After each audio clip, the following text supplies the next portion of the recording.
Bismillahirrahmanirrahim. Assalamualaikum warahmatullahi wabarakatuh. Innal hamdalillah nahmaduhu wa nasta'inuhu wa nastaghfiruh wa na'udzu billahi min syururi anfusina wa min sayyiati a'malina. Man yahdihillahu fala mudilla lahu wa man yudlil fala hadiya lahu. Wa asyhadu an la ilaha illallah wahdahu la syarika lahu. Wa asyhadu anna Muhammadan abduhu wa rasuluh. Allahumma salli wa sallim wa barik ala nabiyyina Muhammadin wa ala alihi wa ashabihi wa man tabi'ahum bi ihsanin ila yaumiddin, amma ba'd. Ma'asyiral muslimin rahimani wa rahimakumullah. Melanjutkan kembali kajian kita membahas kitab Minhaj Al-Firqatin Najiyah At-Ta'ifatil Mansurah yang disusun oleh Syekh Muhammad bin Jamil Zainu rahimahullahu ta'ala. Dan sekarang kita masuk pada bagian yang ke-41, yaitu Al-Ahaditsul Ta'ifatu wal Mawdu'ah, hadis-hadis yang dhaif dan palsu. Ma'asyar muslimin rahimani wa rahimakumullah. Berkata al-muallif rahimahullahu ta'ala, al-ahadithul mansubatu lirrasuli sallallahu alaihi wasallam, hadis-hadis yang disandarkan kepada Rasulullah sallallahu alaihi wasallam, minhas sahihu wal hasanu wal dha'ifu wal mawdu'u. Di antaranya ada yang sahih, ada yang hasan, ada yang dhaif, lemah, dan ada yang maudhu, palsu. Wa qad dzakara al-Imam Muslimun fi muqaddimati kitabih. Dan Imam Muslim rahimahullah sungguh telah menyebutkan di dalam muqaddimah kitabnya, yaitu Sahih Muslim, ma fihi tahdzirun minad dhaif, apa yang terdapat di dalamnya berupa peringatan dari hadis yang dhaif. Beliau membawakan bab an-nahyu 'anil hadisi bi kulli ma sami', bab larangan untuk menyampaikan hadis atau berbicara pada setiap apa yang ia dengar. Bab larangan dari berbicara pada setiap apa yang ia dengar. Mustadillan biqaulihi sallallahu alaihi wasallam, berdalil dengan sabda Rasulullah sallallahu alaihi wasallam, kafa bil mar'i kadziban an yuhadditsa bi kulli ma sami'. Cukuplah seseorang itu dianggap berdusta tatkala ia menceritakan apa yang ia dengar, seluruh apa yang ia dengar. Rawahu Muslimun. Hadis ini diriwayatkan oleh Imam Muslim. Ma'asyar muslimin rahimani wa rahimakumullah. Terkait dengan pembagian hadis sahih, hasan, dhaif, maudhu, dan yang lain sebagainya, maka di sini para ulama ahli hadis membagi ini semua untuk memudahkan kita di dalam mengamalkan hadis Nabi sallallahu alaihi wasallam. Jadi pembagian hadis menjadi sahih, hasan, dhaif, dan maudhu itu adalah ijtihad dari para ulama, agar kita sebagai orang yang awam itu bisa mengamalkan hadis Nabi sallallahu alaihi wasallam dengan baik. Adapun apakah hadis sahih itu atau hadis hasan, hadis dhaif, dan hadis maudhu, maka pembahasan ini tentu dipelajari di dalam kitab hadis atau ilmu mustalah hadis. Namun secara singkat, hadis yang bisa kita amalkan dari apa yang disebutkan di sini itu hanya dua saja, hadis yang sahih dan hadis yang hasan. Hadis yang sahih dan hadis yang hasan. Ya. Adapun hadis dhaif dan maudhu, hadis lemah dan palsu, maka keduanya tidak bisa diamalkan. Ya, keduanya tidak bisa diamalkan. Bahkan ada satu lagi hadis yang juga tidak bisa diamalkan, lebih parah daripada dhaif dan maudhu, yaitu hadis la aslalahu, tidak ada asal usulnya. Nah, hadis sahih, hasan, dhaif, maudhu ini kalau kita cermati, sebenarnya ini hadis yang ada riwayat, itu apa? Ada jalur periwayatannya. Jadi ada sanadnya. Ya. Jadi ada sanadnya. Ulama yang mengeluarkan hadis meriwayatkan dari gurunya, dari gurunya, dari gurunya, dari gurunya sampai kepada dari tabi'in, sampai kepada sahabat dari Rasulullah SAW. Namun ada di antara para perawi yang meriwayatkan hadis itu yang memiliki berbagai macam tingkatan. Ada yang kuat hafalannya, ada yang lemah hafalannya, ya, ada yang terpercaya, ada yang diragukan. Maka inilah yang menyebabkan hadis itu menjadi sahih, hasan, dhaif maupun maudhu. Ya. Jadi seluruh perawi hadis itu harus terpenuhi syarat-syarat diterimanya hadis jika mau masuk kategori hadis yang sahih, minimal hasan. Minimal hasan. Ya. Kalau ada satu orang perawi yang diragukan, yang diduga buruk hafalannya, maka hadis itu bisa turun menjadi dhaif. Sekedar diduga buruk hafalannya, maka hadis itu bisa turun menjadi dhaif. Meskipun yang lainnya itu sahih, ya, imam-imam yang meriwayatkan hadis ini kuat hafalannya, tapi ada satu rawi yang diduga lemah hafalannya, maka bisa menjadi dhaif. Kalau ada seorang perawi yang diduga berdusta, maka hadis itu bisa turun lagi menjadi maudhu. Adapun hadis la aslalahu itu tidak ada silsilah periwayatannya, sanadnya nggak ada. Tiba-tiba saja muncul hadis ini, diriwayatkan siapa? Tidak bisa menunjukkan apakah ini riwayat Tirmizi, Abu Daud, pokoknya dari imam-imam ahli hadis. Nah, jadi kesimpulannya ma'asyar muslimin rahimani wa rahimakumullah, Imam Muslim memperingatkan kita, ya, terhadap hadis yang dhaif, yaitu larangan untuk menceritakan apa yang kita dengar, seluruh apa yang kita dengar. Kemudian wa dzakara al-Imam An-Nawawi fi syarhihi li Muslimin. Imam An-Nawawi menyebutkan dalam syarah Sahih Muslim, babun nahyi anir riwayati anid du'afa, bab larangan dari meriwayatkan dari para du'afa, yaitu orang-orang yang lemah, orang-orang yang dhaif. Mustadillan biqaulihi sallallahu alaihi wasallam, berdalil dengan sabda Rasulullah sallallahu alaihi wasallam, sayakunu fi akhiriz zaman, akan ada pada akhir zaman nasun min ummati, ya, manusia dari umatku ini, yuhadditsunakum bima lam tasma'u antum wala aba'ukum, menceritakan hadis kepada kalian yang belum pernah kalian dengar, demikian pula ayah-ayah kalian. Fa iyyakum wa iyyahum, maka waspadalah kalian dari mereka. Rawahu Muslimun, hadis ini riwayat Imam Muslim.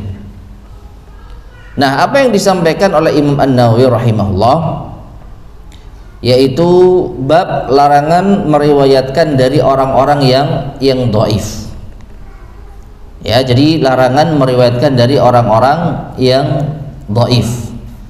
Itu para perawi yang lemah. Ya, baik itu lemah hafalannya atau yang lainnya, dan tentu para ulama lah yang menilai ini semua. Ya, dan kalau kita mau mencoba untuk mengecek para perawi hadis, maka silahkan kita merujuk kitab-kitab para ulama yang menyebutkan biografi para periwayat hadis. Ya, disebutkan nama-nama mereka, disebutkan yaitu asal usul mereka, dan ada yang juga disebutkan derajat mereka. Ya, jadi kitab yang membahas tentang personal, murni membahas tentang personal. Siapakah fulan, siapa gurunya, siapa muridnya, lalu bagaimana penilaian ulama tentang dirinya. Nah ini. Maka kalau terdapat periwayat hadis yang dhaif, yang lemah, maka jangan diambil hadisnya. Karena diduga mereka salah di dalam meriwayatkan hadis. Ya, dan Imam Muslim memperingatkan kita dari hal ini berdasarkan sabda Nabi SAW. Akan ada di akhir zaman manusia dari kalangan umat beliau yang menyampaikan hadis yang tidak pernah kita dengar, yang tidak pernah didengar oleh ayah-ayah kita. Maksudnya tidak pernah tercantum di dalam kitab-kitab hadis yang muktabar. Ya, dan alhamdulillah kita memiliki para ulama ahli hadis yang meriwayatkan hadis dalam kitab-kitab mereka, yang mulai dari Bukhari, Muslim, At-Tirmidzi, Abu Dawud, An-Nasai, Ibnu Majah, dan lain sebagainya. Dan juga banyak yang tidak kita kenal namanya, namun mereka meriwayatkan hadis ya sesuai dengan riwayat yang mereka dapatkan. 6. Qala al-Imam Ibnu Hibban fi sahih. Imam Ibnu Hibban di dalam sahihnya berkata, faslun, pasal zikru ijabi dukhulin nar liman nasaba syai'an ilal Mustafa sallallahu alaihi wasallam wa huwa ghairu alimin bi sihhatihi. Yaitu penyebutan tentang seseorang yang terancam masuk neraka bagi yang menisbatkan sesuatu kepada Al-Mustafa, Nabi pilihan, yaitu Nabi kita Muhammad sallallahu alaihi wasallam, dan dia tidak mengetahui derajat kesahihannya. Ya. Tsumma saqa bi sanadihi qaulahu sallallahu alaihi wasallam. Kemudian Imam Ibnu Hibban membawakan hadis dengan sanadnya dari Nabi sallallahu alaihi wasallam bahwa beliau bersabda, man qala alayya ma lam aqul falyatabawwa maq'adahu minan nar. Barang siapa yang mengatakan atas namaku apa yang tidak pernah aku ucapkan, maka siapkan tempat duduknya di neraka. Hadis hasan diriwayatkan oleh Imam Ahmad. Waqad hadzara Rasulullah sallallahu alaihi wasallam minal ahaditsidz dha'ifah. Dan sungguh Rasulullah sallallahu alaihi wasallam telah memperingatkan hadis-hadis yang palsu. Faqal, beliau bersabda, man kadzaba alayya muta'ammidan falyatabawwa maq'adahu minan nar. Siapa yang berdusta atas namaku secara sengaja, maka siapkan tempat duduknya di neraka. Hadis ini muttafaq alaih, disepakati kesahihannya oleh Imam Bukhari dan Muslim. Taib ma'asyar muslimin rahimani wa rahimakumullah, kita sedikit mencoba untuk memahami ucapan Imam Ibnu Hibban. Ya, jadi beliau berdalil dengan sabda Nabi SAW, man qala alayya ma lam aqul. Siapa yang berbicara atas namaku apa yang tidak aku ucapkan. Ya, siapa yang berbicara atas nama Rasulullah SAW tapi beliau tidak pernah mengucapkannya, maka ancamannya siapkan tempat duduknya di neraka. Nah, oleh karena itu Imam Ibnu Hibban menyebutkan bahwa siapa yang menisbatkan sesuatu kepada Nabi Shallallahu Alaihi Wasallam dan dia tidak tahu derajat kesahihannya, ya, jadi ancaman bagi siapapun yang menyampaikan hadis tapi nggak tahu kalau hadis itu sahih atau tidak. Nah, ini bahaya, ya. Dan perhatikan, belum tentu dia berdusta, belum tentu dia berdusta. Mungkin saja dia dapati di dalam mana itu, di media sosial, ada hadis. Kenapa? Karena ada tulisan Rasulullah Sallallahu Alaihi Wasallam bersabda. Ini hadis nih, kok bagus. Akhirnya apa? Dia ikut menyebarkannya, tapi dia tidak tahu hadis itu sahih atau tidak, ya. Dia tidak tahu hadis itu sahih atau tidak. Jadi dia tidak berdusta, dia hanya ikut-ikutan menyebarkan suatu hadis. Sedangkan kalau berdusta, hadis yang berikutnya, man kadzaba alayya muta'ammidan, siapa yang berdusta atas namaku dengan sengaja. Jadi sudah tahu Nabi SAW tidak mengatakannya, tapi dia membuat kedustaan atas Nabi SAW. Ini lebih parah daripada yang pertama. Kalau yang pertama dia nggak tahu ini hadis sahih atau tidak. Kalau yang kedua, dia tahu kalau ini dusta, tapi dia sampaikan hadis tersebut. Maka keduanya sama-sama mendapatkan ancaman, siapkan tempat duduknya di neraka.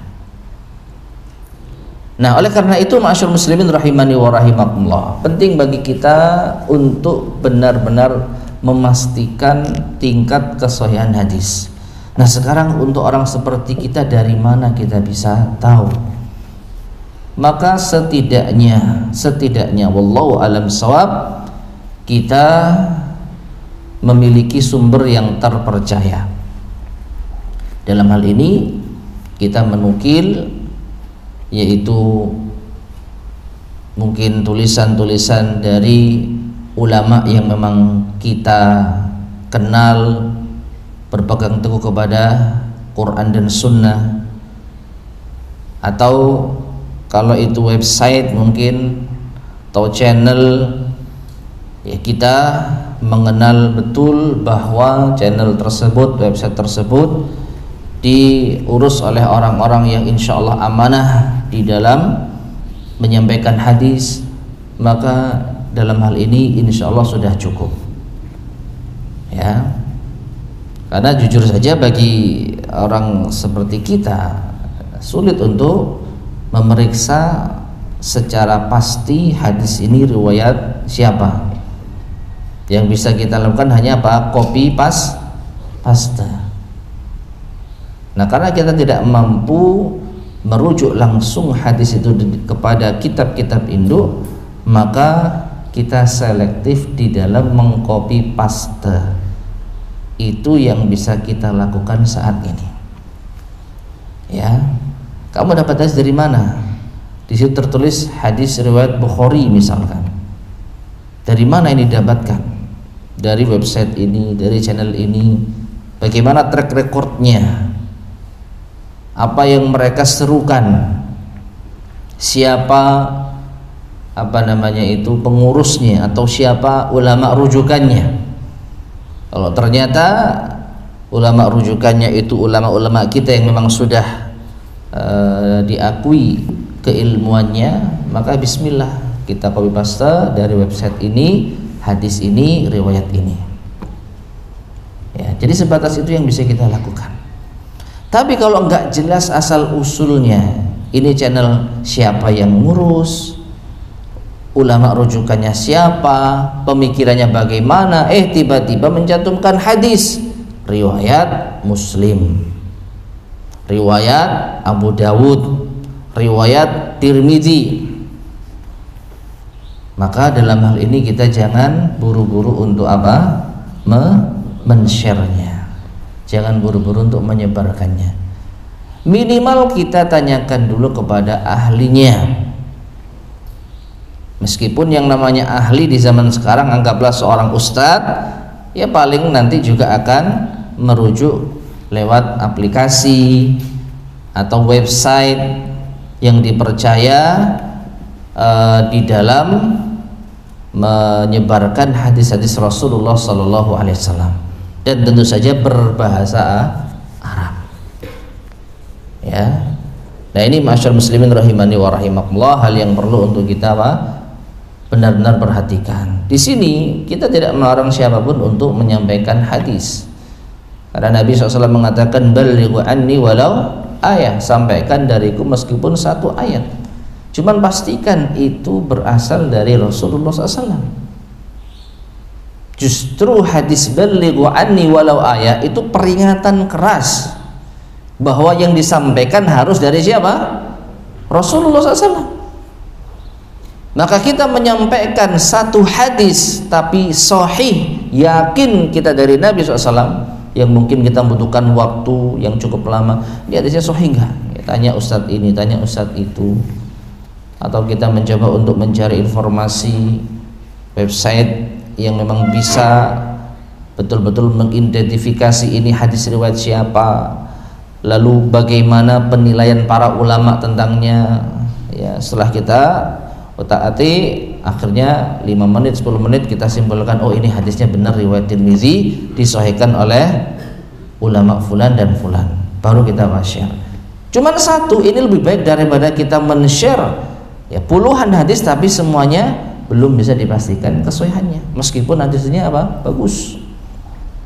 Ya, hadis-hadisnya apa? Terlihat bagus. Ya. Jadi sekali lagi kita tidak dilarang untuk menyebarkan hadis, tapi pastikan hadis itu sahih. Dan untuk tingkatan kita minimalnya bertanya kepada orang yang kita percayai keilmuannya dan mampu untuk setidaknya memeriksa apakah hadis ini benar riwayat Imam Fulan, lalu bagaimana penilaian para ulama terhadap hadis tersebut. Kalau ternyata sahih, aman, maka baru kita share. Ya, nah seperti itu. Taib. Wa ma'al asafi, dan sangat disayangkan, nasma'u katsiran minal masyayikh, kita banyak mendengar dari para masyayikh, yuhadditsu biha ta'yidan limadhhabihi wa mu'taqadihi, yang menyampaikan hadis yang dengannya untuk mendukung mazhab dan keyakinannya. Min hadhil ahadits, di antara hadis-hadis ini adalah ikhtilafu ummati rahmah, perselisihan pada umatku itu adalah rahmat. Ya, mungkin di antara kita pernah mendengar hadis ini, maka sangat disayangkan hadis ini adalah hadis yang tidak sahih, meskipun banyak diriwayatkan dari mulut ke mulut. Qala al-allamah Ibnu Hazm, Imam Ibnu Hazm mengatakan tentang hadis ini, laisa bihaditsin, ini bukan hadis. Ya, jadi tidak ada asal usulnya. Perhatikan, sekedar kita mengcek apakah hadis ini diriwayatkan oleh siapa, lalu bagaimana tingkat perawinya, itu saja tidak bisa. Kenapa? Karena tidak ada asal usulnya. Kalau seandainya hadis ini ada asal usulnya, maka baru bisa dicek. Misalkan hadis ini diriwayatkan oleh Imam At-Tirmizi, baru kita cek Imam Tirmizi meriwayatkan hadis dari siapa, dari siapa, dari siapa. Lalu kita cek satu persatu, ya, para perawi hadis ini kita cek satu persatu. Lalu setelah itu apa? Kita mendengar penilaian para ulama. Nanti ada kesimpulannya. Kalau ternyata semuanya itu perawinya thiqah, terpercaya, hadisnya sahih. Kalau perawinya semuanya thiqah atau ada satu yang kuat, sekedar kuat, ya, bukan sepenuhnya thiqah, ya, yang jelas perawinya tidak terlalu kuat, ya, tetapi juga tidak lemah halamannya, ya, hafalannya, ya, sederhana, ya, ya, atau qawi, kuat, maka hadisnya mungkin bisa menjadi hasan. Tapi kalau ada satu orang rawi yang diduga lemah hafalannya, bisa menjadi dhaif. Kalau ada rawi yang dituduh berdusta, bisa menjadi palsu. Nah, ini masih dianggap sebagai apa? Hadis, karena bisa dicek perawinya siapa, lalu tingkat kredibilitas perawinya seperti apa. Adapun hadis la aslalahu, ya, itu tidak bisa dicek, mau cari di mana, siapa riwayatnya. Makanya Imam Ibnu Hazm mengatakan ini bukan hadis, ya. Jadi silakan yang mau menyampaikan atau yang mau mencoba untuk menganalisa siapa imam yang mengeluarkan hadis ini, dan yang kita anggap imam yang memang mengeluarkan hadis, ya, bukan ulama yang dikenal di dalam ilmu-ilmu tertentu misalkan, ya, bukan ulama yang sekedar menyampaikan hadis tapi tidak ada sanadnya, ya. Dan itu banyak, tanpa kita menganggap remeh mereka. Para ulama dengan keilmuan mereka dalam bidang bahasa, dalam bidang fiqih, ya, dalam bidang tazkiyatun nufus, pensucian hati, mereka memiliki karya tulis yang luar biasa. Tetapi di dalam masalah ilmu hadis, maka tentu ini bidang yang berbeda. Jadi kalau ada ulama yang menyampaikan hadis lalu mengatakan sebagaimana hadis ikhtilafu ummati rahmah, maka tidak bisa dipertanggungjawabkan kecuali menyampaikan rujukannya, siapa yang meriwayatkan. Dan setahu saya hadis ikhtilafu ummati rahmah ini tidak ada asal usulnya. Wa huwa batilun, bal huwa batilun, kata Imam Ibnu Hazm, bahkan hadis ini batil, makzubun, ya, dusta, ya. Jadi secara sanad, secara periwayatan hadis ini tidak bisa diperiksa karena tidak jelas siapa yang meriwayatkan, imam siapa yang meriwayatkan. Jadi dari segi sanad sudah apa? Jelas ada cacatnya. Belum lagi dari segi makna. Bagaimana itu? Li'annahu law kana al-ikhtilafu rahmatan. Karena kalau seandainya perselisihan itu dianggap rahmat, lakana littifaqu sukhtan, tentu persatuan itu akan dianggap apa? Azab. Kan gitu konsekuensinya. Kalau berbeda pendapat itu dianggap rahmat, berarti satu sepakat dalam suatu pendapat dianggap azab. Wa hadza ma la yaquluhu muslimun, maka ini tidak akan diucapkan oleh seorang muslim, ya. Dan ini bertentangan dengan banyak dalil yang memerintahkan kita untuk bersatu. Allah berfirman, wa'tasimu bihablillahi jami'an wa la tafarraqu, dan berpegang teguhlah kalian semuanya dengan tali Allah, jangan kalian berpecah belah, jangan kalian berselisih. Dalam hadis Nabi SAW juga disebutkan bahwa umat ini akan berpecah belah menjadi 73 golongan. Mereka terancam neraka kecuali satu golongan. Ini kalau seandainya berpecah belah, berselisih itu adalah rahmat, tentu tidak akan terancam neraka yang 72 golongan. 6. Jadi ma'asyiral muslimin rahimani wa rahimakumullah, perselisihan itu sebenarnya hal yang dibenci. Makanya kita berupaya untuk apa? Bersatu. Hanya saja persatuan harus didasarkan dalil, harus didasarkan keterangan dari agama yang jelas, ya, Quran dan Sunnah, sesuai dengan pemahaman salaf ummah. Qala al-allamah Ibnu Hazmin. Kemudian wa min al-haditsil makzubah, dan di antara hadis yang dusta. Ini juga ini, ya, ta'allamus sihra wa la ta'malu bih. Pelajarilah sihir tapi jangan diamalkan.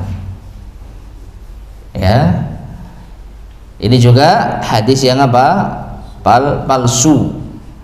Ya, atau dusta. Bagaimana mungkin Nabi SAW memerintahkan pelajari sihir? Ya, meskipun jangan diamalkan. Apa gunanya kita mempelajari sesuatu tapi tidak diamalkan? Ya sia-sia dong kita belajar kalau ternyata tidak diamalkan. Ya, maka dari itu hadis ini dipastikan hadis yang dusta. Wa qaulihim, dan juga di antara ucapan mereka menyandarkan hadis ini kepada Nabi SAW. Law taqada ahadukum fi hajarin la nafa'ah. Seandainya salah seorang dari kalian mempercayai suatu batu, maka tentu itu akan memberi manfaat baginya. Allahu Akbar. Ya, mempercayai batu ini bisa mendatangkan manfaat, maka itu akan memberi manfaat baginya. Artinya kalau kita nggak percaya, ya batu itu tidak akan bermanfaat. Tapi kalau kita percaya, batu itu akan memberi manfaat. Maka jelas ini kesyirikan. Bagaimana mungkin disandarkan kepada Nabi Sallallahu Alaihi Wasallam? Wa ghairiha minal ahaditsil maudu'ah, dan yang lainnya dari hadis-hadis palsu. Demikian pula wa amal hadisul muntashirul ati. Adapun hadis yang tersebar berikut ini, jannibu masajidakum sibyanakum wa bajaninakum. Jauhkanlah masjid-masjid kalian dari anak-anak dan orang-orang gila. Qala Ibnu Hajar, Al-Imam Ibnu Hajar mengatakan dhaifun. Hadisnya apa? Dhaif. Wa qala Ibnu Jauzi, bahkan Imam Ibnu Jauzi mengatakan la yasih, tidak sah. Wa qala Abdul Haq, bahkan Imam Abdul Haq mengatakan la aslalahu, tidak ada asal usulnya. Ya. Nah, ma'asyar muslimin rahimani wa rahimakumullah, sedikit mungkin kita merenungkan hadis yang dhaif ini. Bagi sebagian pengurus masjid, mungkin hadis ini bisa menjadi solusi agar masjid itu tidak gaduh. Apa? Jauhkan anak-anak kalian dari masjid. Hadis Nabi SAW. Bapak-bapak, ini loh sabda Rasulullah. Ya. Jadi jenengan kalau bawa anak-anak itu apa? Melanggar perintah Rasul SAW. Akhirnya orang-orang ya wis nggak bawa anak-anak mereka. Akhirnya masjidnya apa? Tenang. Ya. Nah, jadi apa? Ada kepentingan di sini.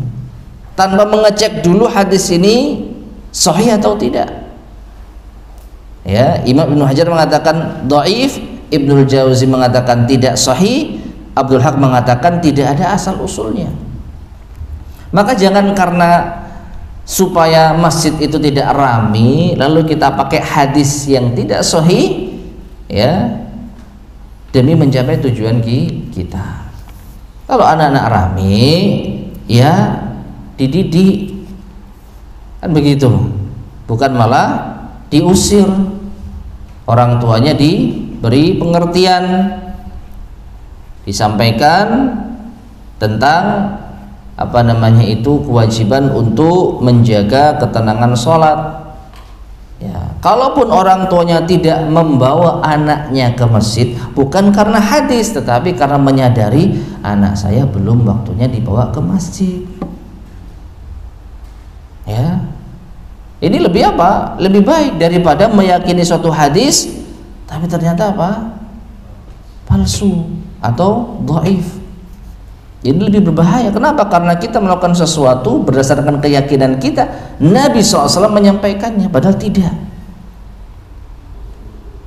Memang tujuan tercapai, membuat orang takut menyelisih hadis sehingga tidak membawa anak mereka. Ya. Padahal hadis yang sahih Ini juga sering kita dengar Nabi SAW ke masjid menggendong cucunya.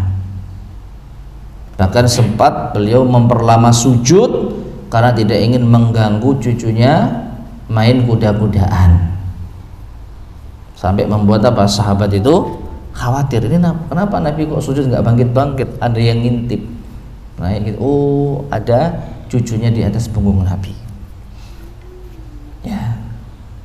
Nah ini ya. Dan ini juga bertentangan dengan laqad sabata fil hadis sahih wa huwa qauluhu sallallahu alaihi wasallam. Telah datang hadis yang sahih yaitu sabda Nabi SAW, "Allimu auladakum as-salah wa hum abna'u sab'in wadribuhum 'alaiha wa hum abna'u ashrin." Ajarilah anak-anak kalian untuk salat ketika mereka berusia 7 tahun dan pukullah mereka jika tidak mau salat ketika mereka berusia 10 tahun. Hadis sahih diriwayatkan oleh Al-Bazzar. Ya. Justru anak-anak itu diajari sholat, termasuk diantaranya dikenalkan tempat untuk sholat berjamaah. Ya silahkan bawa anak ke masjid. Nanti kita bisa mempertimbangkan berikutnya apakah memang sudah bisa dikondisikan atau belum. Ya. Jadi bawa ke masjid, ternyata nggak bisa ini, anak saya ini beda, ya sudah, besok-besok jangan dibawa dulu sampai nanti diberi pengertian, kemudian diberi ketegasan. Kalau ramai lagi nggak tak ajak lagi, sampai pada akhirnya mereka bisa dikondisikan. Nah seperti itu butuh apa, proses, butuh waktu. Kemudian wa ta'limu yakunu fil masjid, dan mengajarkan salat itu bisa di masjid, kama 'allama Rasulullah sallallahu alaihi wasallam ashabahu salat, sebagaimana Rasulullah SAW mengajarkan para sahabatnya untuk salat, wa huwa 'alal mimbar, dan beliau berada di atas apa, mimbar. Wasibyan, dan anak-anak kanu fi masjidir Rasul sallallahu alaihi wasallam, mereka terdapat di di masjidnya Rasul sallallahu alaihi wasallam, hatta ghairil mumayyizin, ya sampai pun yang belum tamyiz. Belum tamyiz itu masih berusia di bawah 7 tahun kurang lebih. Karena tamyiz itu usia 6-7, ketika mereka sudah bisa mulai membedakan mana yang baik dan yang buruk. Ya. Nah, sampai anak-anak di bawah usia tamyiz itu pun ada sebagian riwayat yang menyebutkan mereka berada di masjidnya Nabi sallallahu alaihi wasallam. Taib. Kemudian di sini ada beberapa poin yang ingin disampaikan oleh al-mu'allif rahimahullah. Yang pertama, la yakfi an naqula fi akhiril hadis. Tidak cukup bagi kita untuk mengucapkan di akhir hadis rawahu Tirmizi au ghairuhu, diriwayatkan oleh Imam At-Tirmizi atau selainnya. Li'annahu yarwi ahyanan ahaditsa ghaira sahihatin, karena beliau Imam At-Tirmizi terkadang meriwayatkan hadis yang tidak sahih. Fala budda min dzikri darajatil hadis, maka harus kita menyebutkan derajat hadis, apakah sahih, hasan atau dhaif. Ma'asyar muslimin rahimani wa rahimakumullah. Ketika kita menyampaikan hadis, maka tidak cukup hanya sekedar mengatakan riwayat Tirmizi, riwayat Abu Dawud, riwayat An-Nasai dan lain sebagainya. Mengapa? Karena para ulama tersebut selain Bukhari dan Muslim, maka terkadang mereka meriwayatkan hadis yang tidak sahih. Nah sekarang muncul pertanyaan, mengapa mereka meriwayatkan hadis yang tidak sahih? Apakah mereka tidak tahu ancaman Nabi sallallahu alaihi wasallam? Maka wallahu a'lam bishawab, di antara para ulama menjelaskan bahwa tugas ulama ahli hadis dikala itu hanyalah mengumpulkan hadis. Ya. Jadi mereka ketika mendengar hadis, mereka langsung mengecek, hadis ini kamu dengar dari siapa? Oh, saya mendengarnya dari fulan. Dikejar. Fulan, kamu dengar dari siapa? Dari ini, dari ini, dari ini. Lalu dicatat. Jadi mereka tersibukkan dengan mengumpulkan hadis beserta para perawinya. Dan itu sudah cukup sebagai tugas yang sangat mulia dan sangat besar di zamannya. Adapun bagian yang memverifikasi hadis ini sahih atau tidak, itu ulama setelahnya. Ya, jadi bisa kita simpulkan para ulama ahli hadis dari zaman ke zaman itu bagi tugas. Bagi tugas. Dimulai dari para sahabat radhiyallahu anhum, tugas mereka menyampaikan hadis dari Nabi SAW. Tabi'in, tugas mereka menyampaikan hadis dari sahabat, dari Nabi SAW. Terus sampai imam ataupun seorang yang memang mendengarkan hadis menyampaikan kepada muridnya, kepada orang-orang setelahnya, sampailah pada para imam yang meriwayatkan hadis. Sebutlah Bukhari, Muslim, Abu Dawud, At-Tirmidzi. Mereka mendapatkan hadis ini dengan apa? Sanadnya. Mungkin di antara mereka ada yang sanadnya terputus, nanti yang ngecek siapa? Ulama setelahnya. Di antara hadis yang diriwayatkan oleh Imam At-Tirmidzi, misalkan di situ ada fulan yang menceritakan bahwa dia mendengar dari fulan. Setelah dicek, loh, fulan dan fulan ini ternyata gak sezaman. Sebenarnya ada perantara di sini, siapa nggak diketahui, maka di sini ada sanad yang terputus. Barulah, oh, kalau ada sanad yang terputus maka derajat hadisnya tidak sahih. Nah, siapa yang melakukan itu? Para ulama setelah imam-imam yang mengeluarkan hadis. Nah, oleh karena itu, karena kita sudah berada di zaman yang banyak para ulama kita memverifikasi hadis, maka sebaiknya setelah kita menyebutkan hadis ini riwayat imam siapa, lalu kita tambahkan keterangan dan disahihkan oleh syekh siapa. Nah, itu sudah cukup bagi kita di dalam menunaikan amanah.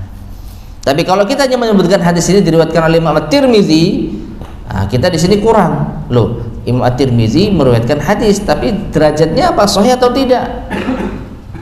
Nah, kalau kita bukan ahli hadis yang bisa memeriksa sendiri, maka tentu ini akan membuat mengambang.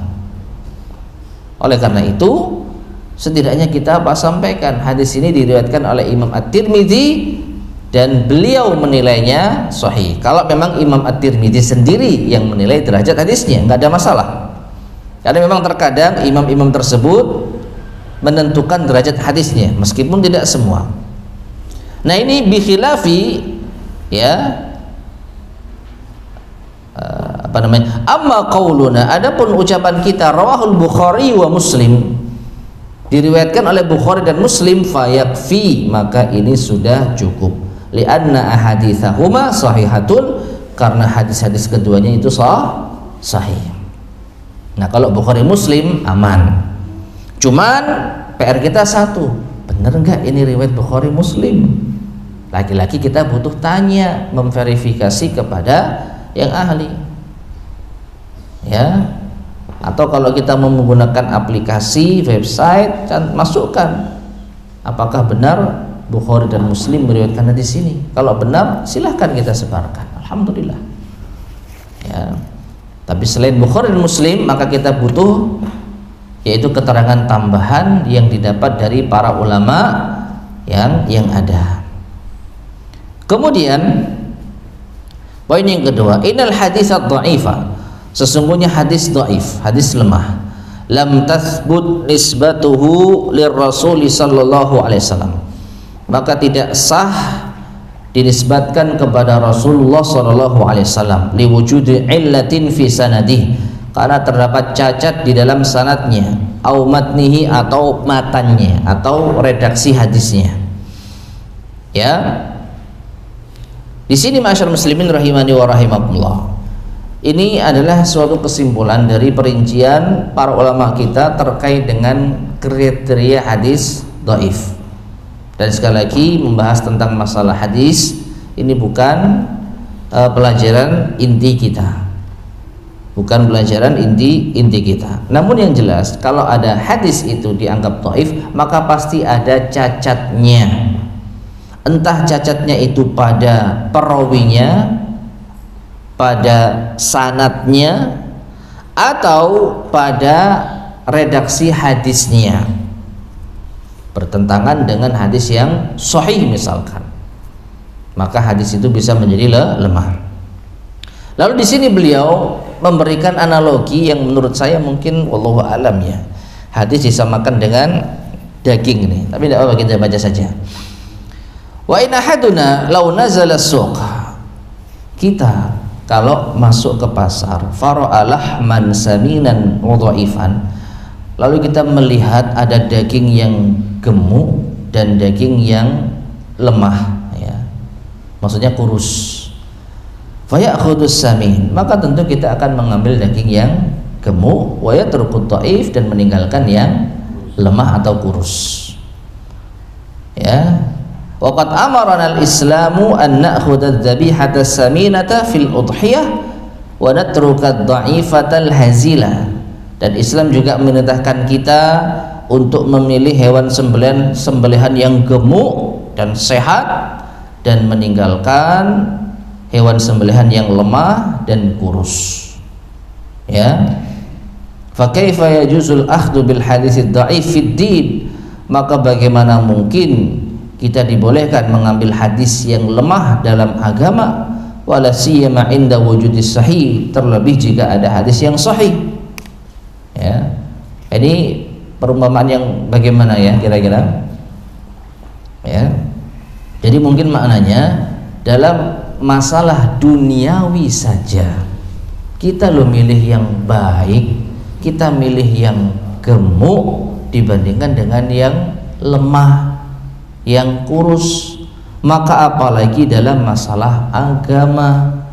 Kalau ada hadis yang sahih ya, maka ini yang kita pegang dan kita tinggalkan hadis yang lemah. Naam, wa nassa ulama'ul hadis ala anna al-hadits ad-dha'if la yuqalu fihi qala Rasulullah sallallahu alaihi wasallam allati hiya lis-sahih.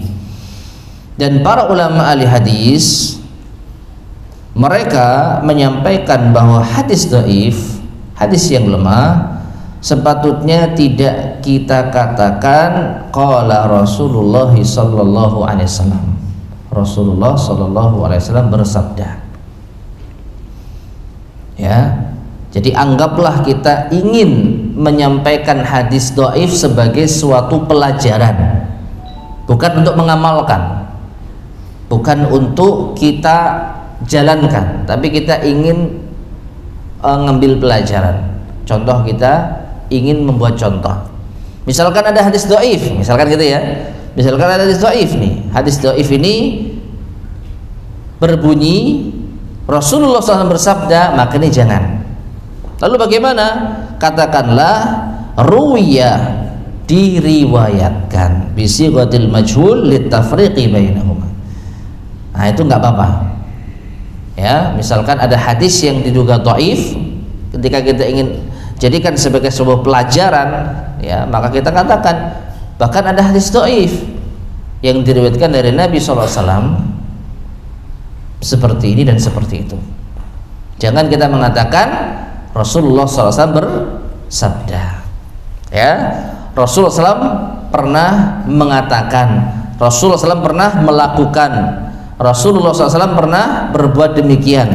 Kalau hadis itu dhaif, maka jangan kita sampaikan dengan gaya bahasa aktif, melakukan, berkata, menyampaikan ya, tapi ucapkan dengan bentuk pasif. Disebutkan bahwa diriwayatkan bahwa Nabi SAW berbuat seperti itu ya. Nah, ini sebagai apa? Pembeda antara hadis yang dhaif dengan hadis yang sahih.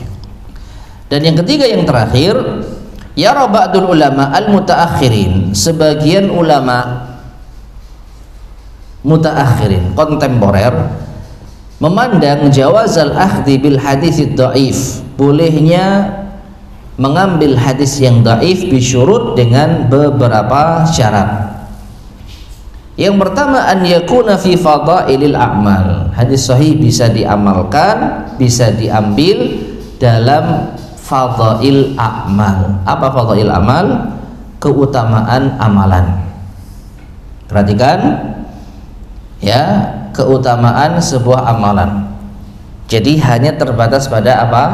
Keutamaan amalan. Misalkan sholat malam, apa keutamaannya? Diriwayatkan bahwa Nabi bersabda demikian, diriwayatkan bahwa Nabi SAW melakukan demikian ketika sholat malam. Maka tidak boleh hadis dhaif diambil dalam masalah akidah, dalam masalah keyakinan. Tapi kalau fadail a'mal, keutamaan sebuah amalan, maka boleh. Ini syarat yang pertama. Belum cukup, harus ada syarat berikutnya. Apa? An yandarija tahta aslin sahihin minas sunnah, harus ada di bawah hadis yang sahih dari sunnah. Jadi ini mungkin hadis tambahan, bukan hadis yang utama. Contoh tadi sholat malam. Sholat malam ya, terdapat riwayat-riwayat yang sahih tentang keutamaannya. Ya, Aisyah radhiyallahu anha meriwayatkan bahwa Nabi SAW itu sholat malam sampai kakinya bengkak. Demikian pula hadis-hadis yang lain. Lalu tiba-tiba ada hadis yang dhaif yang menyebutkan barang siapa yang sholat di malam hari maka dia akan mendapatkan ini dan itu. Ya, perhatikan syarat pertama fadail a'mal, betul, sholat malam. Syarat yang kedua, ada hadis sahih yang menjadi dasar. Ya, ada hadis sahih yang menjadi dasar. Sholat malam jelas ada hadis yang sahih. Maka hadis dhaif memotivasi kita untuk beramal, maka tidak mengapa. Kemudian yang ketiga, an la yashtadda dha'fuhu, kedhaifannya itu tidak parah. Nah, ini kita tidak memiliki kapasitas untuk menilai. Siapa yang bisa menilai hadis dhaifnya itu sedang, hadis dhaifnya itu ringan? Ya, dhaif saja kita nggak tahu kriterianya apa, lalu kita tambah lagi dengan dhaifnya ringan, sedang, berat, parah. Yang jelas ada ilmunya, dan para ulama tidak sembarangan di dalam menentukan kriteria.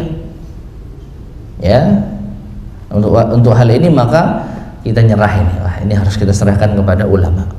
Yang keempat, alla ya'taqida 'indal 'amali bihi subutuhu, tidak boleh diyakini ketika mengamalkannya bahwa ini berasal dari Nabi sallallahu alaihi wasallam. Baik, ma'asyiral muslimin rahimani wa rahimakumullah. Jadi syarat-syaratnya berat. Syarat-syaratnya berat. Bahkan pada akhirnya ya tidak kita pakai hadis itu. Ya, cuman bagaimanapun juga kalau memang ada dan terpenuhi, ya nggak apa-apa. Sekali lagi, bagaimanapun juga kita mengamalkan suatu amalan itu sebenarnya sudah cukup dengan hadis yang sahih. Jadi sekali lagi kita ambil contoh hadis yang sahih yang sering kita dengar dalam bulan Ramadan. Man qama ramadhana imanan wa ihtisaban ghufira lahu ma taqaddama min dhanbi. Bukhari Muslim. Siapa yang sholat malam di bulan Ramadan karena iman dan mengharap pahala, maka akan diampuni apa? Dosanya yang telah berlalu. Ini kita pegang kuat. Nah, lalu ada hadis dhaif. Namun sekali lagi ini misalkan Perhatikan ya, ini saya ngarang ya, bukan, tidak ada hadis dhaif seperti itu, tapi saya ngarang. Tapi misalkan siapa yang sholat malam di bulan Ramadan akan dinikahkan dengan 70 bidadari. Ini saya ngarang Pak ya. Tapi anggaplah ada hadis dhaif dengan kriteria seperti itu, sehingga orang termotivasi untuk beramal.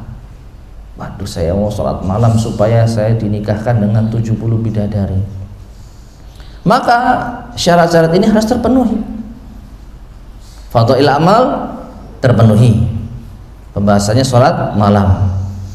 Lalu ada hadis sahih, ada Bukhari Muslim tadi. Yang ketiga, lemahnya ini parah enggak? Nah ini kita nggak tahu.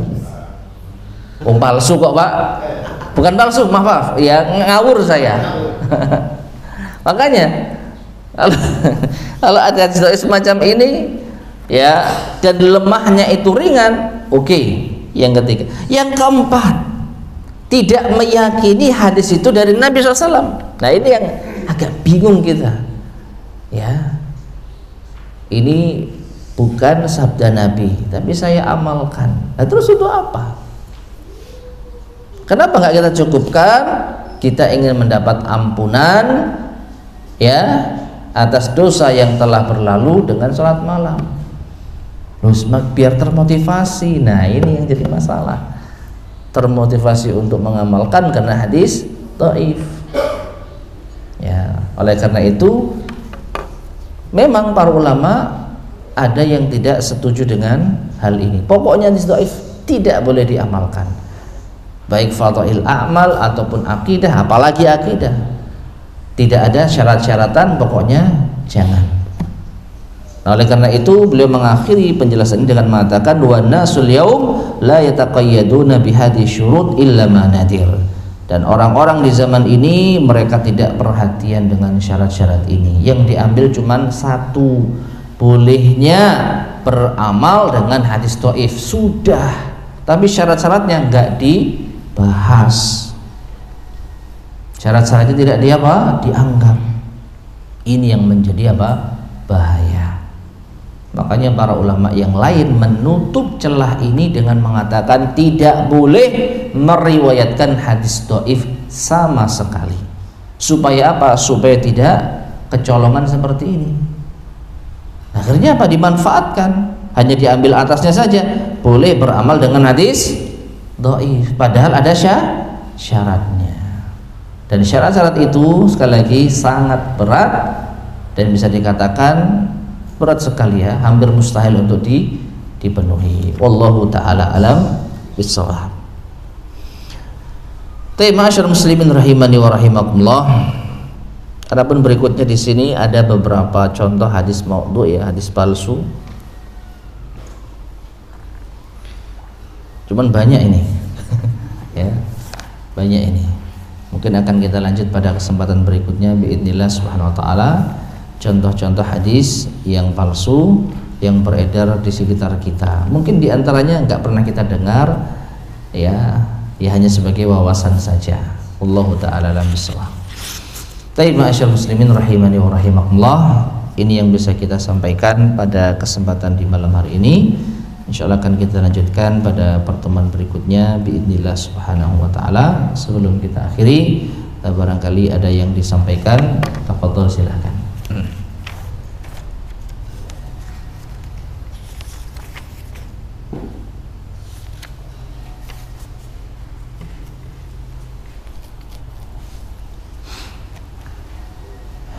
Baik, jika tidak ada yang sampaikan, kita cukupkan sekian. Mudah-mudahan bermanfaat. Kurang lebihnya saya mohon maaf. Kita akhiri. Subhanakallahumma bihamdika asyhadu an la ilaha illa anta astaghfiruka wa atubu ilaik. Alhamdulillahirabbil alamin. Assalamualaikum warahmatullahi wabarakatuh.